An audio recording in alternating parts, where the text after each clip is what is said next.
बातम्यांची पहिली पसर सुपर महाराष्ट्र न्यूज। मशीन काय झालं, मशीनचा प्रॉब्लेम झाला, लो क्वालिटीचं दूध रिजेक्ट होत होतं आणि 3080च्या वरच्या क्वालिटी दूध रिजेक्ट होत नव्हतं, बरोबर क्लिअर क्वालिटी लागत होती। बाकीच्या शेतकऱ्यांनी दुसरीकडे जाऊन चेक केलं, पण त्यांना लो क्वालिटीचं नेलेलं नव्हतं। ज्यांचं स्वतःचं वैयक्तिक दूध चांगल्या क्वालिटीचं असेल त्याच्या प्रकारे नेलेलं होतं, त्यांना व्हेरिएशन काय आलेलं नाही। जी फक्त लो क्वालिटीचं दूध होतं त्यांना फक्त व्हेरिएशन येत होतं, कारण ती मशीनचा प्रॉब्लेम झाला, कॅलिब्रेशन लो क्वालिटीचं हल्लेलं होतं। असं विषय कधी केलं हे आज मशीन करून आणली, आज आम्हाला क्वालिटी लागली।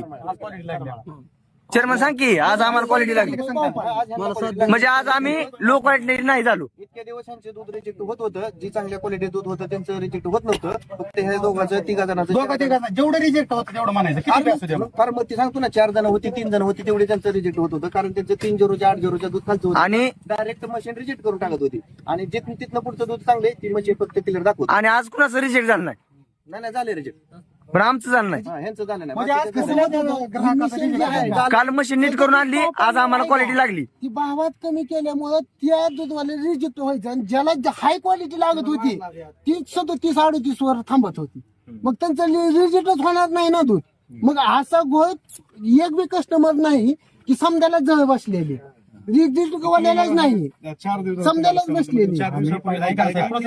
पहिल्यांदा आम्ही चेक केलं 4 दिवस जाऊन, आम्हाला कळलं आज सगळी शेतकरी जमा केली आणि मग आज गुन्हा दाखल करा चालू। आता तुम्ही आला इथलं इथं देऊन टाकू, काय झालं ह्यानं मशीन नीट करायच्या अगोदर आता मला सांगायचं मशीन पुढे आपण चेक करायची किंवा मशीन चूक आहे केली की त्यांनी दुरुस्त केली मशीन। सांगतो तुम्हाला मी आता कसं चेक करायची ही मशीन, आता हे जर कंपनीकडे आहे की त्याचा रिपोर्ट साहेब करून आणली आणली मला मान्य, कधी केली म्हणते आजच केली, काल काल नाही केली. तुम्ही जर काल तुम्हाला 4 दिवसाला कल्पना आहे गोष्टी, तुम्ही जर आम्हाला 4 दिवसापूर्वी जर कल्पना देतो आपण मशीनची ताब्यात घेत होतो, कुठली ह्याची मशीन असू दे ना, त्यांच्याकडे आपल्याकडे प्रूफ आहेत फोटो दूध नसणार ना, proof आहेत आपल्याकडे. आहे की फोटो 3 महिन्याखालचं फोटो आहे तो। मग येऊन गेली ती का ती साहेब, थोडी दूधवाल्याची कुणकुण झाली का लगेच येते ती मिशन काढून घेते ती, कारण का ती साहेबच मॅनेजमेंट आहे ह्याच्या।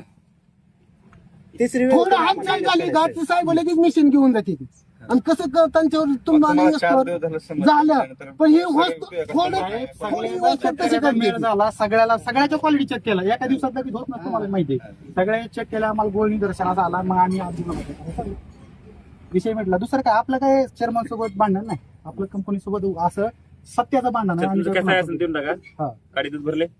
नाही साहेब, गाडीचा तुम्ही आम्हाला हमी द्या, कोणी बी ही जर गाडी नाही हमी द्यावं लागेल की, बरं आमचं मग कोण नुकसान भरपाई द्यायचं, मग आम्हाला काय करायचं, मला धरून घेऊन जावा, मला फक्त 1 मिनिट थांबा ना तुम्ही, 1 मिनिट थांबा ना तुम्ही, माझा उलटच बोलला तर उलट घेईल